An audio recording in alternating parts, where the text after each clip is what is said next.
Louvado seja nosso Senhor Jesus Cristo. Querido povo de Deus, homilia diária dominical, terceiro domingo da Páscoa, Evangelho de São João, capítulo 21, versos 1 a 19. Celebramos hoje o terceiro domingo do tempo da Páscoa. As leituras são extraídas dos Atos dos Apóstolos, capítulo 5, Salmo 29 e Apocalipse de São João, capítulo 5. A cena de hoje é bastante interessante, tanto nas leituras que antecedem o Evangelho, como no próprio Evangelho. A primeira leitura destaca algumas provações na vida dos apóstolos. Veja que a Igreja de Jesus é perseguida desde o seu nascimento e sua manifestação aos povos. No caso de hoje, vemos os apóstolos sendo colocados contra a parede. São momentos decisivos para a continuidade da Igreja de Jesus. Os apóstolos estão sendo pressionados a pararem de evangelizar as pessoas. Que coisa terrível!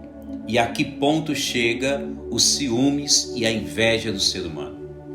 Apenas porque estão ajudando pessoas tanto na vida espiritual como em áreas específicas de necessidades familiares, estão sendo perseguidos. Alguns grupos de judeus, juntamente com outras seitas daquele período, querem que a evangelização dos apóstolos sejam interrompidas. Veja que a atitude dos apóstolos diante das perseguições são momentos exemplares a serem observados atentamente, dado que, por vezes, em nossa atualidade, ocorrem situações muito menores em nossas vidas que são relacionadas com a fé que professamos e, às vezes, queremos abandonar a fé no Cristo ressuscitado. Será que deve ser assim? Os apóstolos defendiam de todas as formas a missão que Jesus confiou a eles. Com efeito, após o Cristo ressuscitado, os apóstolos são verdadeiros heróis da fé cristã, visto que absolutamente nada os fizeram interromper a missão de anunciar o Evangelho a toda criatura. Nos tempos atuais, muitas pessoas nem querem ir à igreja participar das missas. Veja que coisa, que contraste do início da igreja para os tempos atuais. Imaginem se nos tempos atuais fosse necessário testemunhar a fé cristã com a própria vida, como os apóstolos estão precisando fazer naquele período. Como seria? É importante ter ao menos a noção como foi que a fé cristã chegou até os nossos dias. Com certeza foi com muito trabalho, perseverança, dedicação, muito suor, muita coragem, sem falar nos mártires dos primeiros séculos. Será que hoje em dia damos valor a tudo isso que Deus fez chegar até nós dessa maneira? Ou menosprezamos o grande esforço dos primeiros mártires da fé cristã? Como que está a nossa vida religiosa?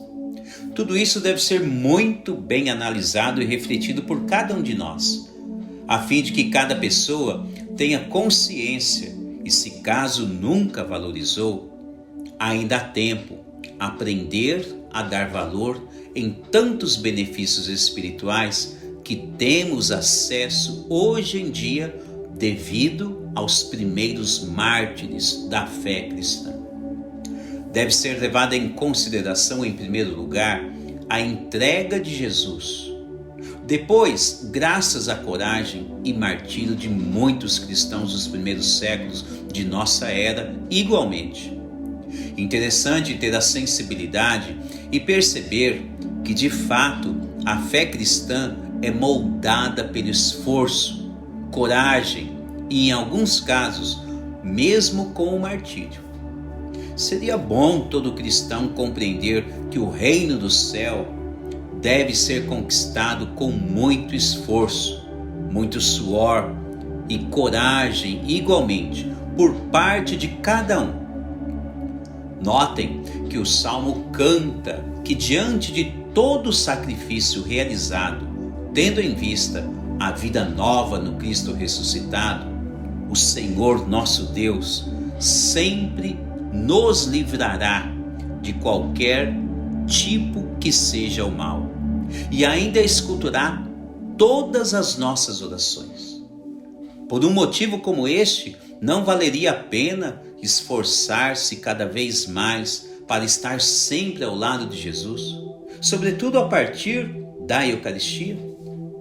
A segunda leitura também enfatiza o grande esforço de São João, que está exilado na ilha de Patmos, e mesmo assim continua com a sua missão de fiel colaborador na evangelização.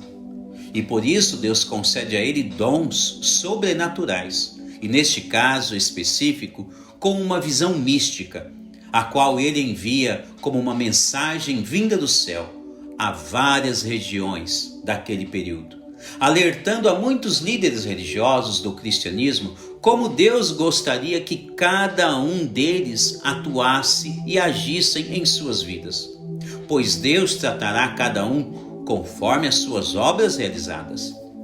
Dentro deste raciocínio, o Evangelho funciona como uma espécie de instrução muito precisa, o qual propõe a feliz reflexão sobre como é importante esforçar-se sempre ao lado e sob as orientações de Jesus. No cenário do Evangelho, os apóstolos pensam em fazer algo de grande porte e esforço, porém sem a presença de Jesus. Notem que trabalharam a noite inteira, contudo, não conseguiram obter nenhum sucesso. O esforço sem a presença de Deus torna-se um esforço em vão.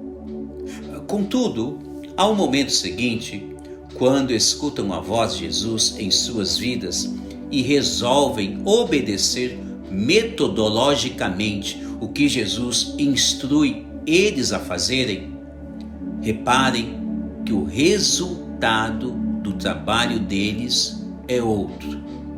Agora, o esforço deles é somado à graça que vem do céu, ou seja, é necessário se esforçar sim em todo o tempo. Entretanto, é imprescindível que o esforço esteja sempre acompanhado do auxílio de Jesus Cristo e, nesta ocasião, Jesus ressuscitado.